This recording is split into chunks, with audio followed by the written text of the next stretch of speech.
Hello my dear friends, I am Jyotirvid Pavan Kumar. This is my next video in my new series on learning Vedic Astrology. I have already made 14 videos in this series and I have talked in brief about each of the 12 zodiac signs and some other important points as well. Now in this video, which is the 15th video in the series, I am going to introduce you to the planets, right? Now let us talk about the planets considered in Vedic astrology in general. See, the word planet is English word. English language is to deal with commercial things, material things, things related to the matters of this world.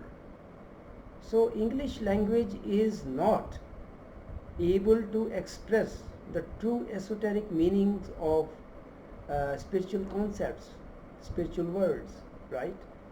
And for that, our ancient language of Sanskrit is the perfect language. Now this word, English word planet, just conveys celestial bodies in space, right? But doesn't tell the true meaning, right? So that is why some scientific minded people, they do not believe how planets which are just masses of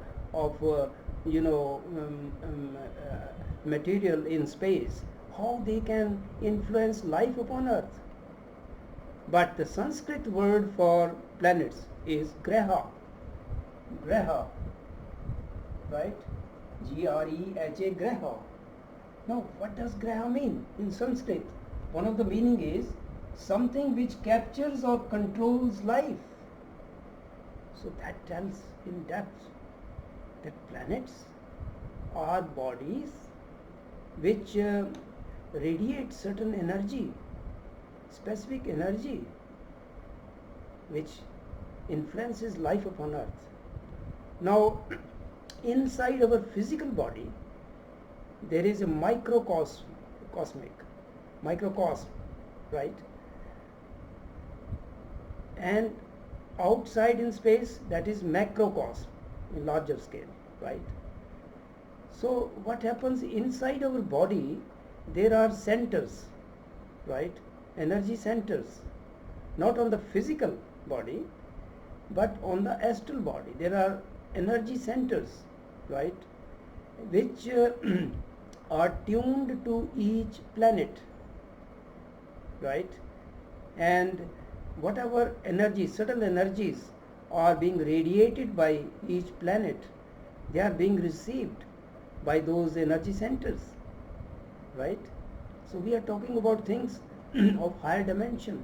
So do not compare with physical things, right? In higher dimensions, distance and space have different meaning. Even time has different meaning, right?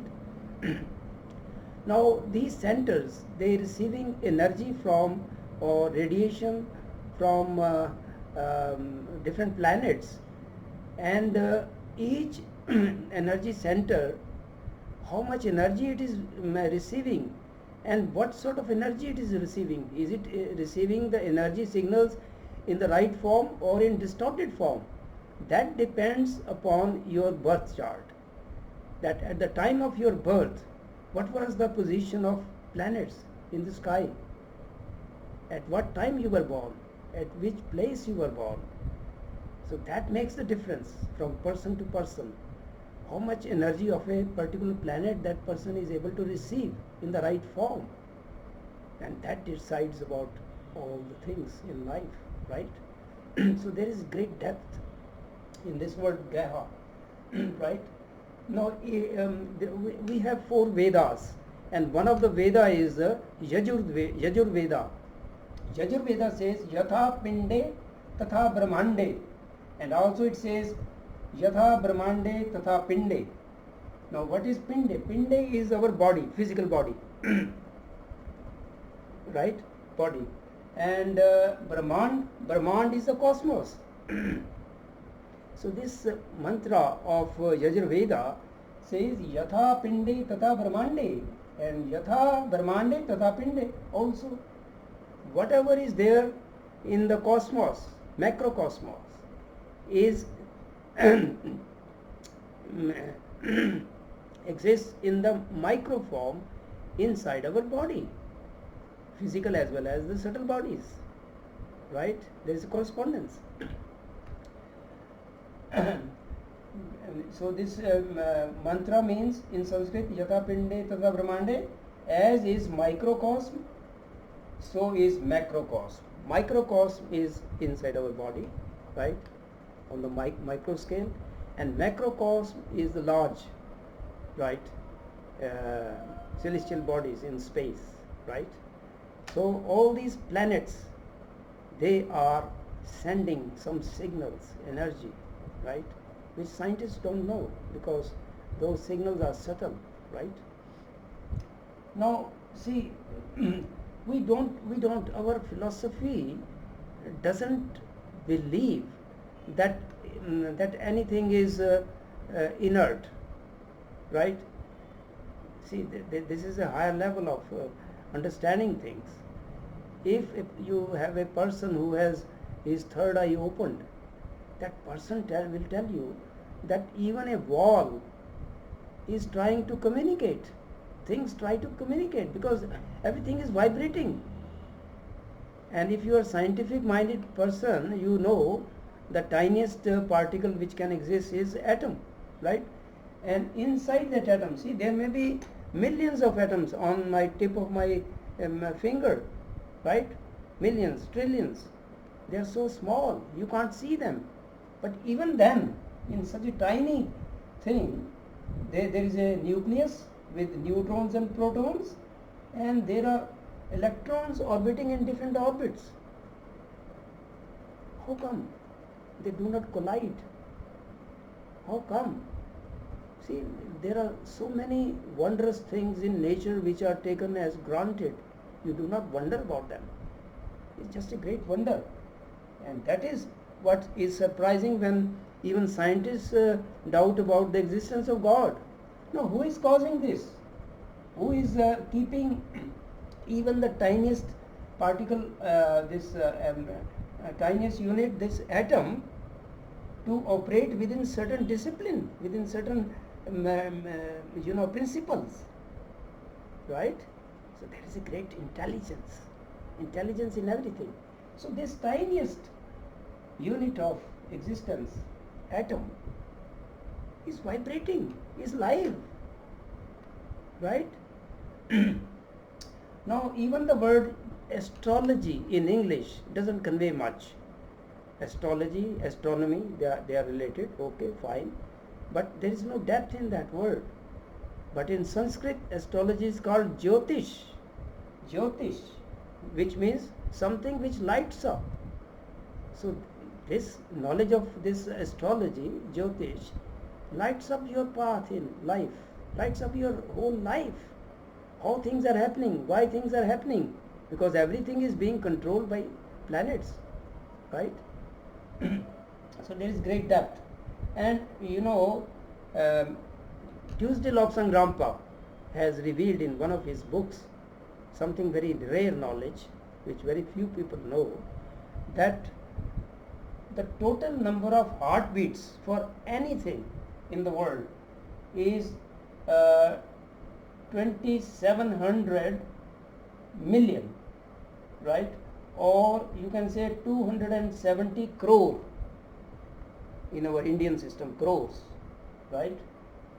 This is 27 followed by 1 2 3 4 5 6 7 8 zeros, so it is 2700 million or 270 crore heartbeats. That is the maximum number of heartbeats possible in anything, right. So if a human being is living his full life, the maximum possible heartbeats are this much, right. If there is an insect which lives just for a couple of hours, so its heart is beating so fast to cover these beats, but these are the maximum if that being is living for the full life, right? That is the maximum possible. Even planets, they have heartbeats. Planets have heartbeats which could be about 27,000 years. Difference between one heartbeat and the next heartbeat could be 27,000 years. So the planet shakes up, right, after when there is a heartbeat, and prepares for the next cycle, right? So with this knowledge, you will find astrology has very great depth. And if you understand, if you understand the concepts of astrology, Vedic astrology, you will know a lot about life. See, getting predictions when a person is in difficulty and passing through difficult times, goes to an astrologer to get a remedy. That is just very, very small, use of astrology, which I don't think is the right use. The correct use of this science of astrology is to learn about yourself, right? Not only in times of trouble, but even in times of peace. If you learn astrology, or if you get your correctly made birth chart properly analyzed in depth, you will know quite a lot about yourself. Why you have certain bad traits, what you can do to correct, how you can improve yourself, right? You will know everything. So Jyotish, astrology is a great science. And now, from my next video, I will be talking about each of the 9 planets. There are 9 planets. 7 planets are existing in space. They are celestial bodies, right? But 2 planets, Rahu and Ketu, they are called shadowy planets, or they are just mathematical points of intersection of 2 different orbits, orbit of Earth around the Sun and orbit of the Moon around the Earth, right? So we will be talking about each of the 9 planets in detail, and in my next video I will talk about the planet the Sun. I hope you enjoy watching these videos. Thank you for watching.